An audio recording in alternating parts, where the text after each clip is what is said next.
assim, há 10.000 anos atrás. E não tem nada nesse mundo que eu não saiba demais. Grande Raul Seixas, fala aí galera, então estamos aqui então para mais um vídeo, esse bem curtinho assim, é só para dar uma relembrada num conteúdo basicão lá do fundamental, que é como que a gente faz a contagem dos séculos e como é que funciona a divisão clássica da história, que é importante saber isso, porque quando a gente abre um livro de história, tá lá século XIII, século XII, e aí se tu não sabe qual é o ano a que esse século se refere, fica complicado. E a gente fala em Idade Média, Idade Moderna o tempo inteiro e vai para uma e volta para outra, mas é importante saber a sequência lógica em que cada uma dessas eras, dessas fases, ela acontece. Então, vamos lá. Bom, primeira lição básica, tá? Um século equivale a 100 anos, né? Portanto, 10 séculos são 1.000 anos, né? Porque 10 vezes 100 é igual a 1.000, então dá 1.000 anos. Assim como 3 séculos são, na verdade, 300 anos, porque se passaram 3 vezes 100, né? 300 anos. Ok? Gente, se não tá ok essa parte aí, por favor, para o vídeo, observa com calma, olha bem o que tá escrito aí, tá?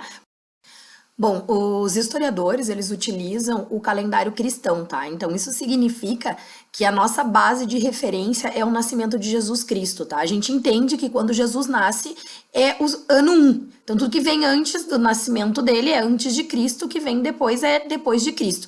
O mais engraçado é que o ano 1 é também o século 1. Então, quando a gente vai falar dos séculos, eles sempre têm 100 anos a mais, que é o que a gente vai ver agora, tá? Bom, isso significa então, como eu já falei, tá? Que sempre que a gente representa um ano em séculos, tá? Ele sempre vai estar com 100 anos a mais. Porque como a gente já inicia o ano 1 como se já tivesse passado 100 anos, ou seja, o ano 1 é o século 1, então a gente sempre vai ter esse problema. Então, se o ano, por exemplo, é o 350, o século vai ser o 4 e não o 3. Né? Olhando para o número parece que é o século 3, mas não é. É o século 4, tá? Aí é importante que a gente saiba como é que são os números em romano. Aí você pode parar o vídeo agora e dar uma olhada para caso tu não te lembre de algum número. E aí, deu para entender? Então, se o ano é o 350, passaram-se 3 séculos, mas a gente não diz que é século 3, a gente diz que é século 4, tá? Esse é um exemplo. Agora vamos ver se vocês entenderam realmente. Que tal a gente fazer um teste?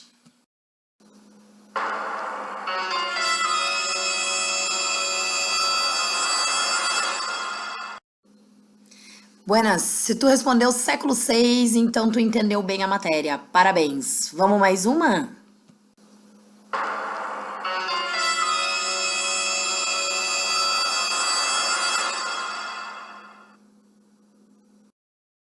Bom, a resposta deste ano 700 é século 7.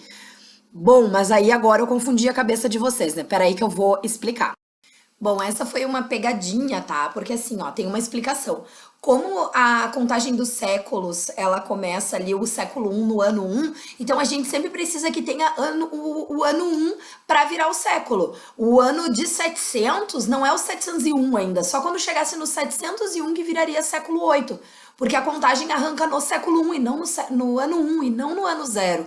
Por isso que agora, quando a gente teve a nossa última troca de século, que nós estamos no século 21, mas ele não virou no ano 2000, ele virou só no ano 2001. Bom, então só para retomar esse negócio dos séculos bem rapidinho, resumindo, tá? O século sempre tá com 100 anos a mais, tá? E porque começou a contar já ano 1, século 1, não se esqueçam que o ano 1 é o século 1, então só vira o século quando tem o ano 1. Ali no teste, eu só fiz teste com números abaixo de 1.000. E se fosse o ano, por exemplo, 1.200, o século não seria o 12, ele seria o 13, tá? Então, pra gente nunca mais esquecer isso aí que é importante. E agora vamos ver um pouquinho, então, da questão da divisão clássica da história. Bom, a história está dividida em, na verdade, 4 fases, né? A gente não coloca ali a pré-história, porque a pré-história seria antes da história, o que é um preconceito, né? Porque a pré-história é tudo que acontece ali até a invenção da escrita.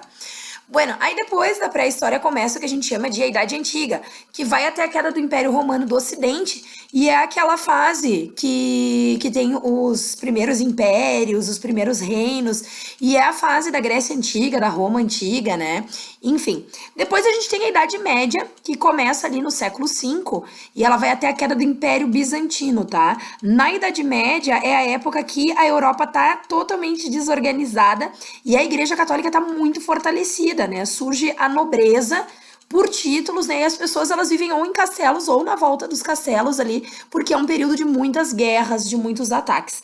Aí depois a gente tem a Idade Moderna, que começa ali no século XV, com a queda do Império Bizantino, e ela vai até a Revolução Francesa. A Idade Moderna é a época em que a gente já tem os países na Europa, só que eles são monarquias, né? E são monarquias absolutistas, ou seja, os reis governavam sem constituição, eles estavam acima das leis, né? E a igreja fazia todo mundo obedecer o rei. Essa fase ela termina, né, esse poder com o poder absoluto dos reis nas revoluções, quando a burguesia ali, a classe que surge ali na Idade Média, que a gente vai ver em outros vídeos, né, ela se revolta e começa a derrubar as monarquias absolutistas. Aí, depois da Revolução Francesa, a gente tem o início da nossa era, que é a contemporânea, a Idade Contemporânea, que é da Revolução Francesa até os nossos dias, né? Então, a Revolução Francesa, ela marca o início da nossa era. Apesar da gente viver hoje aí num mundo cheio de avanços tecnológicos e robótica e computadores e internet, a gente ainda tem guerras, a gente ainda tem miséria, e não vamos nos esquecer que a nossa era, ela começa com 2 guerras mundiais, né? Bom, pessoal, espero que eu tenha ajudado, tá? Até o próximo vídeo. Beijão!